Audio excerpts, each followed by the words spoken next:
Today, we're talking about something that most women quietly believe, but rarely say it out loud. What if mental health isn't actually the problem? What if anxiety, overwhelm, exhaustion, and emotional burnout aren't signs that something is wrong with you, but actually signs that you've been carrying too much for too long without enough support? If you've ever wondered why you feel so on edge, even when you're doing your best, if you've ever asked yourself, why can't I handle life like other people seem to? If you've ever been told you need to work on your mental health when what you really needed was relief, you're going to feel seen in this episode. Today, I want to gently reframe what you've been told, help you understand what your body and mind have been responding to, and give you permission to stop seeing yourself as the problem. So, take a breath, settle in, and let's talk about what's really going on.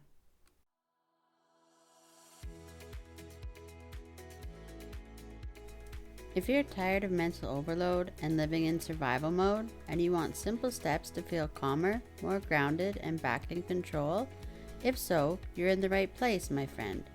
Hey, I'm Rochelle, a woman who's been there. I learned how to slow my mind and find stability again through practical mindset tools. If you're ready for comfort, clarity, and steady ground, grab your coffee and let's go.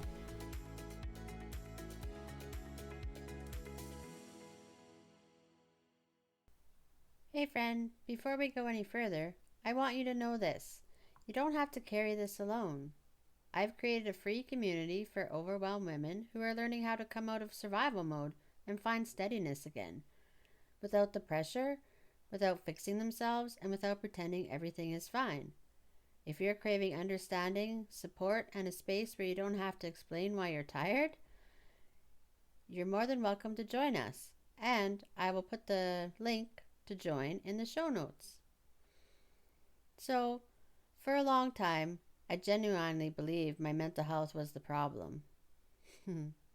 I thought I was too emotional, too sensitive, too reactive, too much. I remember sitting at the kitchen table one morning, coffee in front of me, completely untouched.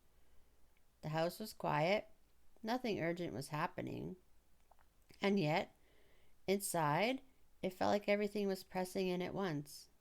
Not one big crisis, but the weight of everything.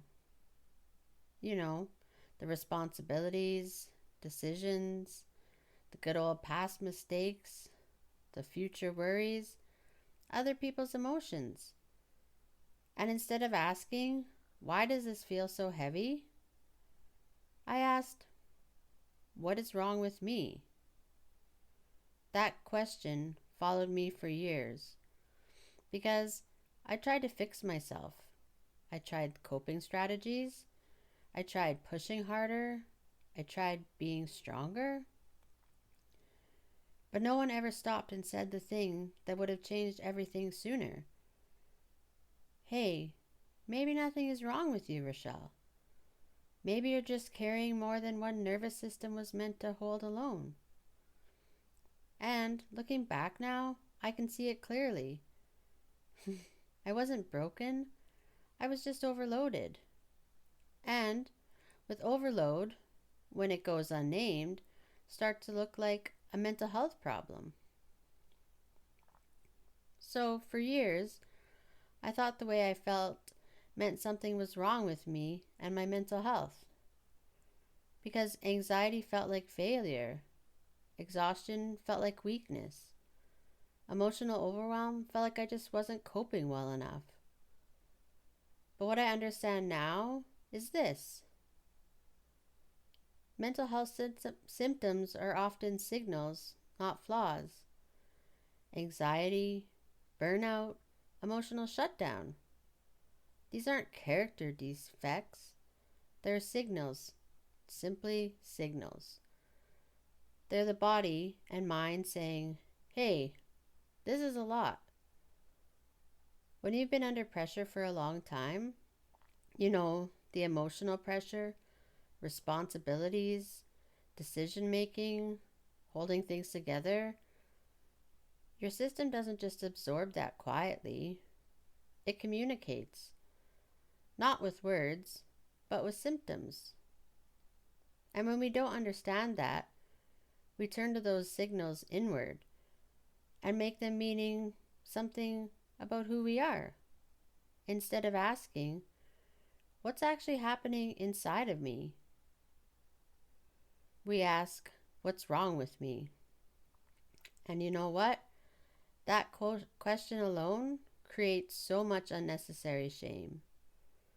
And something else I've noticed in my own life and in so many other women's is this pattern. Strong women are often the most overwhelmed. The women who struggle the most internally are often the ones who look the most capable on the outside.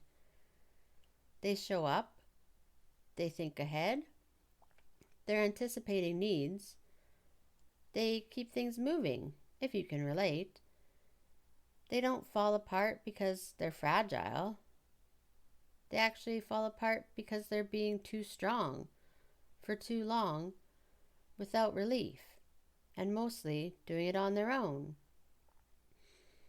And because they've handled so much before, they tell themselves they should be able to handle this too.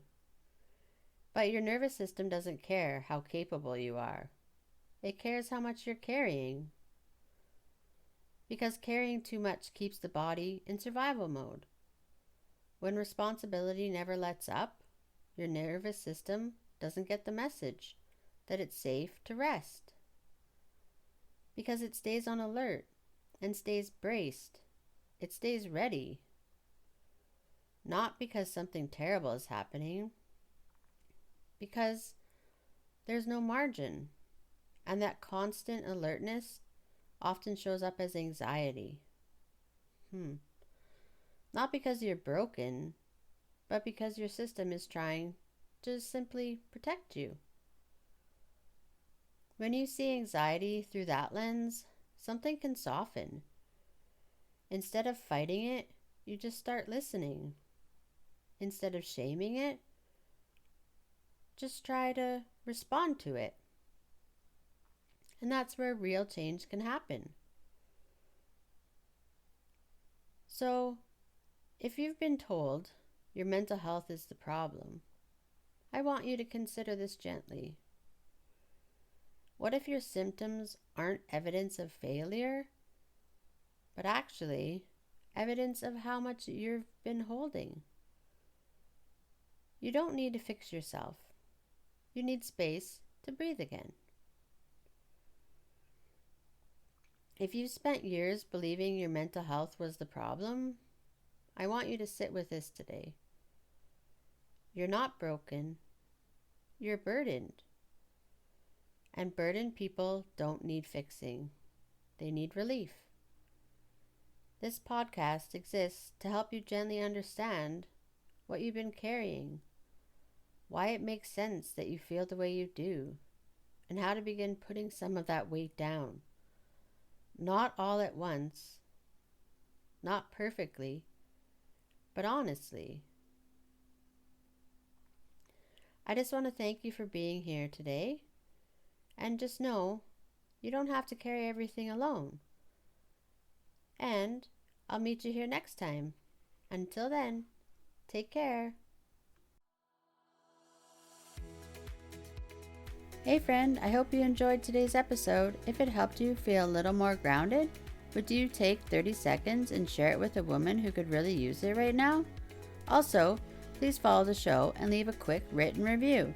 It truly helps this podcast reach more women who need steady ground, and it lights me up knowing this podcast is helping.